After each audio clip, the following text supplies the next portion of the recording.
Dalam nama Bapa dan Putra dan Roh Kudus. Amin. Ya Bapa terkasih, terima kasih ya Bapa. Pada hari ini kami memperingati penampakan Bunda Maria di Fatimah untuk mengingatkan kami bahwa kami harus bertobat. Dan salah satu cara untuk bertobat adalah berdoa rosario. Ajari kami untuk setia, untuk berdoa kepada Tuhan lewat Bunda Maria. Terima kasih Tuhan, kami diingatkan akan hal itu. Demi Kristus Tuhan dan pengantara kami. Amin. Para saudaraku yang terkasih dalam Kristus, hari ini adalah hari di mana Bunda Maria menampakkan diri kepada 3 anak kecil, Jacinta, Francisco, dan Lucia di Fatimah. Selama 5 kali sampai Oktober, tanggal 13, setiap tanggal 13 sampai Oktober, Bunda Maria menampakkan. Saya sedikit mau jelaskan beberapa hal penting dalam penampakan ini. Dalam penampakan ini, penampakan yang sebetulnya punya dampak penting untuk zaman kita sekarang ini. Di mana dampak pentingnya? Pertama, harus kita lihat bahwa Bunda Maria menampakkan 5 kali, dan pada hari terakhir, Bunda Maria menampakkan secara ajaib dan luar biasa ketika matahari, Anda perhatikan matahari loh. Bulan bukan hanya bintang, bukannya bulan, matahari berdansa, dancing sun.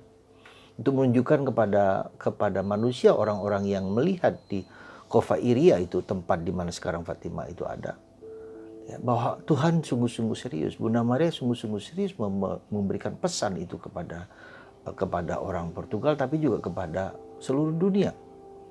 Nah, itu jadi sungguh-sungguh bahwa karena mereka tidak percaya kepada kesaksian dan pewartaan dari ketiga anak kecil ini. Ya.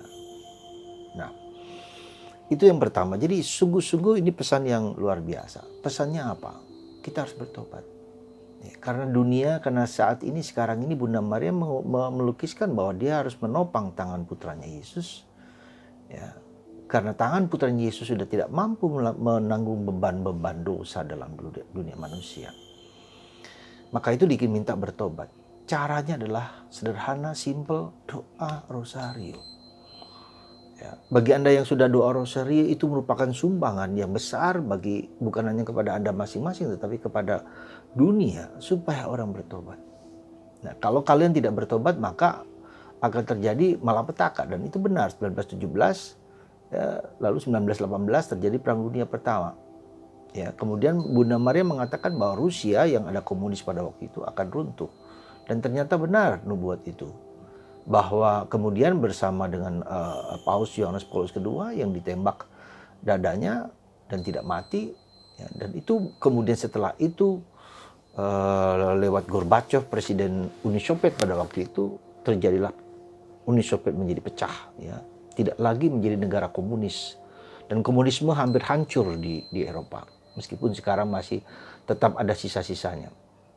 Nah, tentu saja komunisme hancur di Eropa, tapi sekarang komunisme berada di mana? Di Cina dan Korea Utara. Maka kita tetap harus mendoakan Cina dan Korea Utara supaya bertobat, supaya hancur lebur.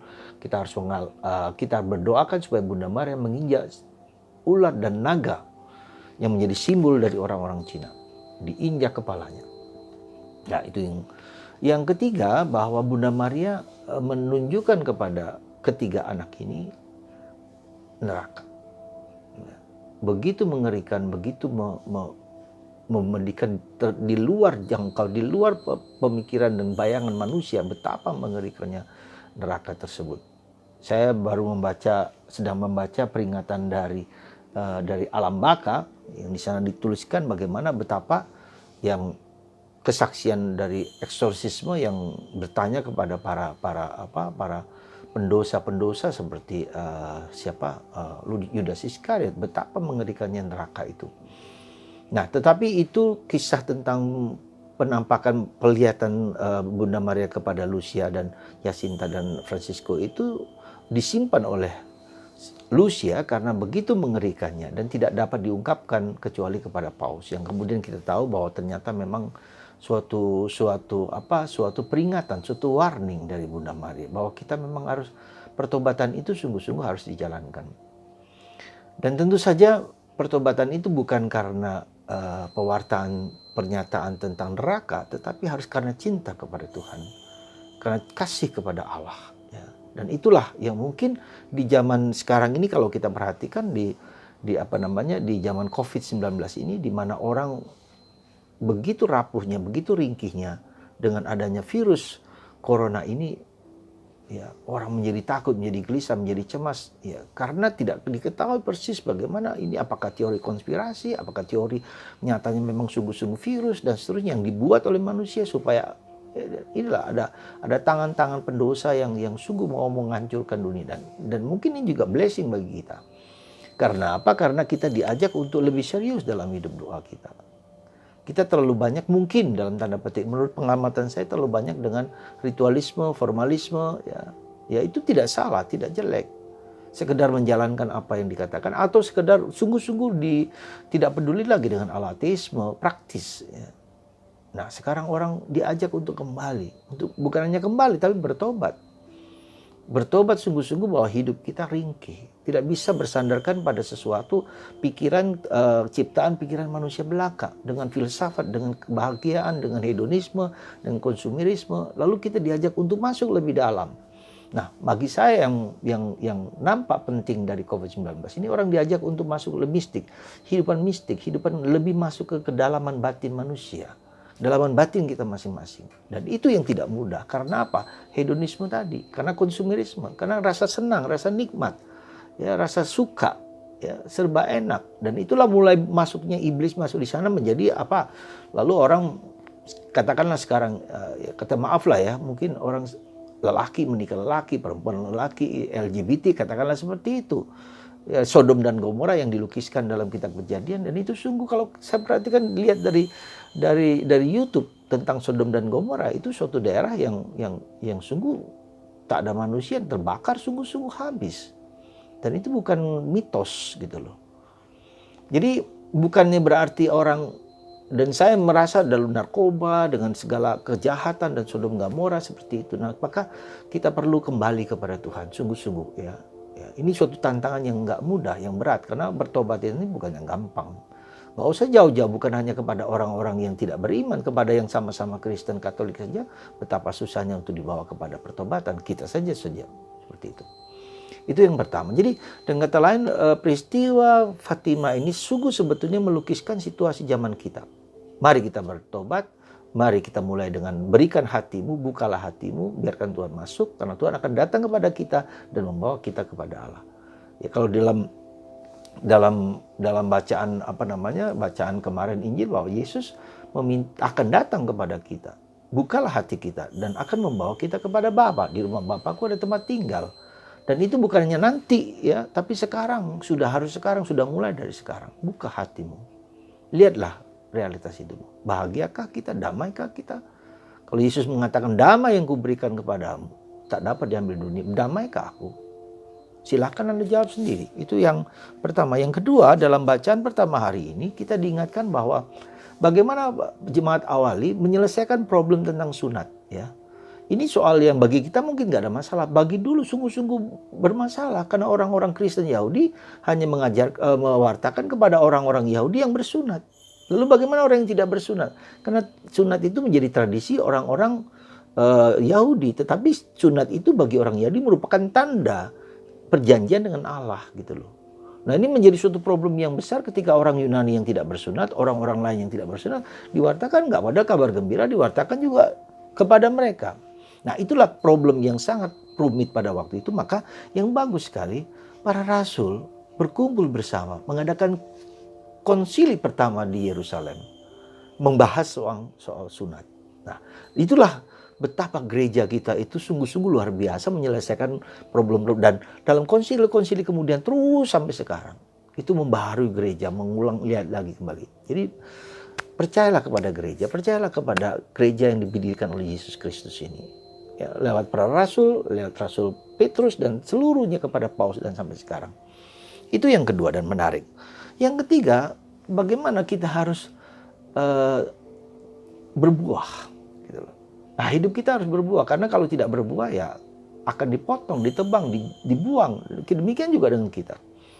Kalau kita tidak berbuah, kalau tidak menghasilkan buah-buah kehidupan, keutamaan, ya suatu saat kita juga habis.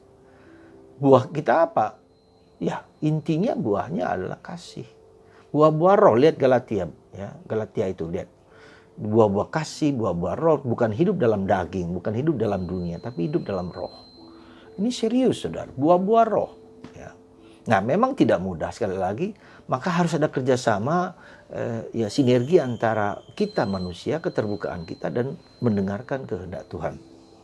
Maka Yesus mengatakan bagaimana buah harus tinggal dalam aku dalam kamu, kamu dalam aku. Nih, suatu lukisan yang bagus sekali. Lalu bagaimana tinggal dalam aku itu seperti cabang pohon anggur ada cabangnya. Cabang ini tidak akan berbuah kalau tidak bertaut kepada pokoknya, nggak mungkin akan berbuah. Dan akan berbuah kalau daun-daunnya ditanggalkan. Karena kalau tidak, daunnya ini akan lari kepada apa? Energi ini lahir kepada daun, lalu tidak berbuah.